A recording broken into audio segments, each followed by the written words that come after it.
दोस्तों स्वागत है एक बार फिर से आपका अ मूवी कीड़ा में। और आज हम एक्सप्लेन करने वाले हैं एक ऐसी मूवी को जिसमें कि आप समझ पाएंगे कि अगर धरती की ओजोन परत टूट गई तो पृथ्वी का जीवन कैसे रहेगा। ऐसे में एक कहानी है फिंच नाम के एक आदमी की, जो कि अपने एक रोबोट और एक डॉगी के साथ वहां पर सरवाइव कर रहा है। और ओजोन परत के टूटने की वजह से वहां का तापमान इतना हो जाता है कि एक प्लेट के ऊपर पॉपकॉर्न रखने पर वह अपने आप ही बन जाता है। तो मैं उम्मीद करता हूँ कि आप यह कहानी पूरा देखेंगे। तो चलो बिना देरी करते हुए वीडियो को शुरू करते हैं। ये कहानी है 15 साल पहले की, जब सोलर फ्लेयर पूरी धरती पर कहर बन के टूटा था। इसका धमाका इतना तेज था कि ओजोन परत पूरी तरीके से नष्ट हो गई। इन सब का निष्कर्ष यह निकला कि सूरज की अल्ट्रावायलेट किरणें अब सीधे पृथ्वी पर आ रही थी, जिसकी वजह से धरती का तापमान लगभग 66 डिग्री सेल्सियस हो गया। यह तापमान जीवों के लिए इतना ज्यादा था कि पेड़ पौधे जानवर सब धीरे धीरे खत्म हो गए हैं। इसी के बीच हम एक आदमी को देखते हैं जिसका नाम फिंच होता है।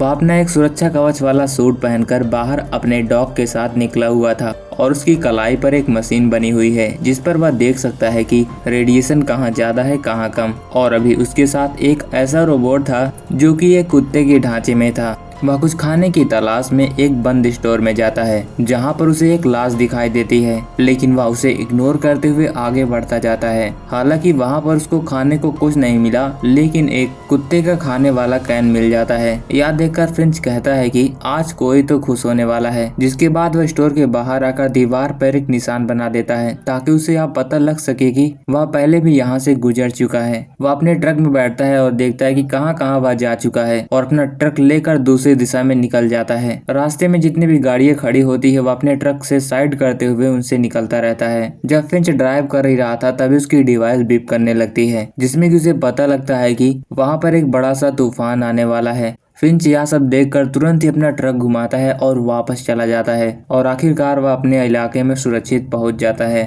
जिसके बाद हमें पता लगता है कि यह एक रोबोटिक कंपनी का इंजीनियर था, जो कि अभी एक ऐसे रोबोट पर काम कर रहा था जो कि इंसानों की तरह चल और बात कर सकता है। वह ऐसा इसलिए कर रहा है क्योंकि वह एक बीमारी से जूझ रहा है। अगर उसकी मौत हो गई तो उसके डॉग का कौन ख्याल रखेगा। कई बार एक्सपेरिमेंट करने के बाद आखिरकार आज उसका एक्सपेरिमेंट सफल होता है और वह रोबोट बोलने लगता है। फिंच यह सब देखकर बहुत खुश होता है और वह अपने डॉग से भी दुलराता है। फिंच ने रोबोट के अंदर 4 नियम रखे थे।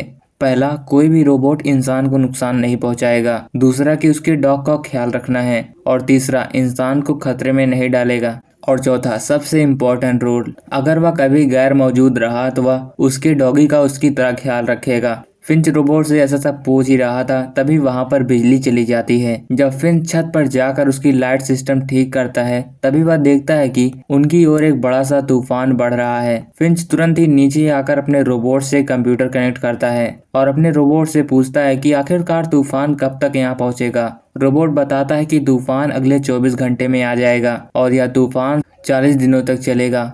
फिंच यह सब सुनकर जान जाता है कि अब उसे यहाँ से जाना चाहिए, नहीं तो वह 40 दिन यहाँ पर सरवाइव नहीं कर पाएगा बिना खाना पानी के। वह तुरंत ही अपना सामान पैक करता है और अपने रोबोट को जल्दी जल्दी तैयार करता है क्योंकि उसकी ट्रेनिंग अभी पूरी नहीं थी। फिंच उसे अपनी तरह चलना सिखाता है और वह रोबोट फिंच की नकल करते हुए चलना सीख जाता है। जिसके बाद फिंच अपनी खास मॉडिफाई की गई ट्रक में जाकर बैठता है, जो कि अल्ट्रावायलेट किरणों को भी रोकता है और गर्मी से राहत भी रखता है। वह अपने अभी डॉगी रोबोट के साथ था। जिसके बाद हमें पता लगता है कि वहाँ का पूरा इलाका एकदम खाली है। रास्ते में ऐसे वैसी गाड़ियां पड़ी हुई हैं। यह सब देखकर रोबोट पूछता है कि बाकी सारे लोग कहाँ गए। तब फिंच मुस्कुराते हुए बताता है कि ये बड़ी लंबी कहानी है, फिर कभी बताऊंगा। काफी सफर तय करने के बाद आखिरकार एक थिएटर के सामने रुकते हैं ताकि वहां पर उनको कुछ खाने का मिल जाए। फिंच अपना सुरक्षा सूट पहनकर तुरंत ही रोबोट के लेकर बाहर आता है और उसे बताता है कि चलो अभी तुम्हें बहुत कुछ सीखना है। वहां पर फिंच को थोड़े से पॉपकॉर्न मिल जाते हैं। फिंच तुरंत ही एक प्लेट लेकर बाहर आता है, प्लेट को उस रोबोट को दे देता है और पॉपकॉर्न को उसी प्लेट में डाल देता है। जिसके बाद पॉपकॉर्न अपने आप ही बनना शुरू हो जाते हैं। फिंच उस रोबोट को यह बताना चाहता था कि बाहर का तापमान कितना ज्यादा है, क्योंकि वह तो मशीन था, उसको तापमान से कोई मतलब नहीं था। फिर इसी के बीच फिंच देखता है कि वह तूफान उनकी ही ओर बढ़ता जा रहा था।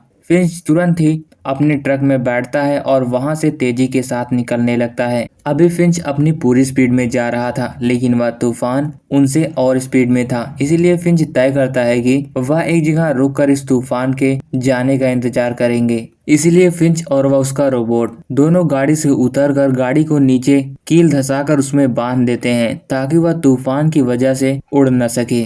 तूफान आने से पहले वह वैन के अंदर जाकर गेट को बंद कर लेते हैं। फिंच ने सोचा था कि कोई हल्का फुल्का तूफान होगा, लेकिन वह तूफान इतना तगड़ा था कि वह वैन को भी हवा में उठा देता था। उस वैन में काफी हलचल हुई, लेकिन फिंच सुरक्षित था। तूफान के जाने के बाद फिंच बाहर निकलकर देखता है तो उसकी वैन के आगे का टायर खराब हो चुका था, यानी कि फट चुका था। फिंच के पास स्टेफनी तो थी, लेकिन वह जैक नहीं था जिसकी सहायता से वह वैन उठा सकता था। फिंच की यह परेशानी देखकर वह रोबोट तुरंत ही अपनी पूरी ताकत लगाकर उस वैगन को उठा देता है। फिंच रोबोट की हेल्प से उसके टायर को बदलने में सफल रहता है। फिंच अपने रोबोट की यह समझदारी देखकर बहुत खुश होता है।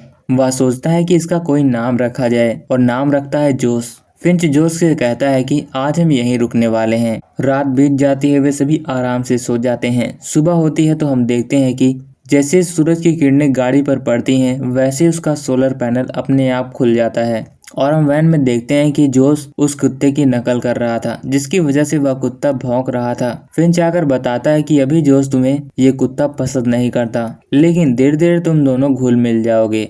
फिंच अपने सफर पर आगे बढ़ता है। तभी उसकी तबीयत खराब होती है। वह एक मेडिकल की शॉप में जाकर वहां से दवाई लेने की सोचता है, लेकिन अंदर जाने के बाद फिंच की तबीयत और भी बिगड़ जाती है और जोर जोर खांसी आती है। खांसी में से खून निकल रहा था। डॉग भी निकलकर तुरंत ही मेडिकल स्टोर में आ जाता है और वैन में अब जोश अकेला था। वह सोचता है कि क्यों ना ड्राइव की जाए और वह ड्राइविंग सीट पर बैठकर ड्राइव करना शुरू कर देता है। तभी फिंच देखता है कि जब जोश ड्राइव कर रहा था तो वह आगे पीछे कई सारी गाड़ियों को ठोकता है। फिंच तुरंत ही मेडिकल स्टोर से बाहर निकलकर जोश से ऐसा करने के लिए मना करता है। इस बार फिंच आगे के सफर पे जोश को ड्राइविंग सिखा रहा था। वह धीरे धीरे उसमें बेहतर भी हो रहा था। फिंच को पता था कि उसकी तबीयत काफी खराब होती जा रही है, इसीलिए उसको जल्द से जल्द जोश को सब कुछ सिखा देना चाहिए। वह रात रुकने के लिए एक जगह पर रुकते हैं। वहाँ के आसमान में जो दृश्य उन्हें देखता है वह फिंच जोश को भी दिखाता है कि देखो कितना अच्छा नजारा है।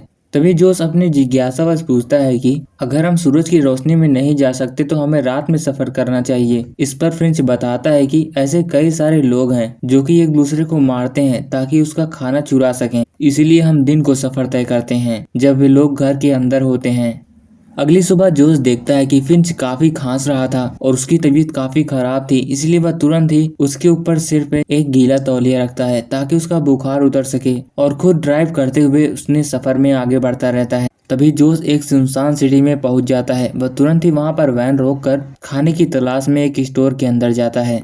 फिंच को जब होश आता है तो वह भी उसी स्टोर के अंदर जाता है। फिंच जोश को डांटता है, यहाँ जल्दी से चलो, यहाँ पर बहुत खतरा है, तुम्हें यहाँ नहीं आना चाहिए था। और वे सभी फिर से एक बार वैन में बैठकर निकल जाते हैं। तभी हम देखते हैं कि उनके पीछे एक और गाड़ी स्टार्ट होती है, यानी कि किसी ने उन्हें देख लिया था। रात को फिंच देखता है कि उनका पीछा कोई गाड़ी कर रही थी, इसीलिए वह तुरंत ही अपनी वैन की हेडलाइट को ऑफ करके एक पुल के नीचे छुप जाते हैं। जब वह गाड़ी वैन को नहीं पाती तो वह चुपचाप निकल जाती है। इस बीच फिंच जोश को बताता है कि मुझे आज भी वो मंजर याद है जिस दिन अल्ट्रावायलेट किरणें ऐसे आई थी और सब लोग एक दूसरे को मारने पर उतर आए थे। मैं भी खाने की तलाश में एक स्टोर में गया था। एक लेडी और बच्ची खाना लेने आए थे, लेकिन कुछ लोग आकर उनसे खाना छीन लेते हैं और उन्हें मार देते हैं और मैं यह सब चुपचाप देख रहा था। उन सभी के जाने के बाद मैं जब वहाँ जाता हूँ तो देखता हूँ कि वहाँ पर एक डॉगी भी था और यह डॉगी वही है। अगली सुबह वह फिर से अपने सफर में आगे बढ़ते हैं। तभी जोश एक तस्वीर देखता है और फिंच से पूछता है ये जगह कहाँ है। फिंच बताता है कि हम वहीं अभी जा रहे हैं, मेरा सपना है कि मैं यहाँ पर जाऊँ।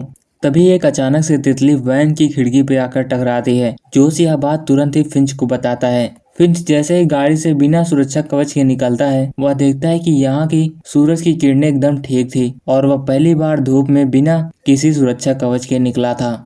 अभी फिंच सूट बूट पहनकर आज धूप में पार्टी करने के लिए निकला था। वह जोश को बताता है कि मैंने अपने डैड से वादा किया था कि वह उसी ब्रिज के पास जाकर उनसे मिलेगा, लेकिन वह कभी भी नहीं जा पाया और जा भी नहीं सकेगा क्योंकि आज उसका आखिरी दिन था। तभी फिंच को एक बार खांसी आती है, उसके मुंह से खून निकलता है वह जोश से गले मिलता है और वैन में जा करके अपने डॉग से दूर लाता है और उससे आखिरी विदा कह के वहीं वैन में ही अपनी सांसें छोड़ देता है।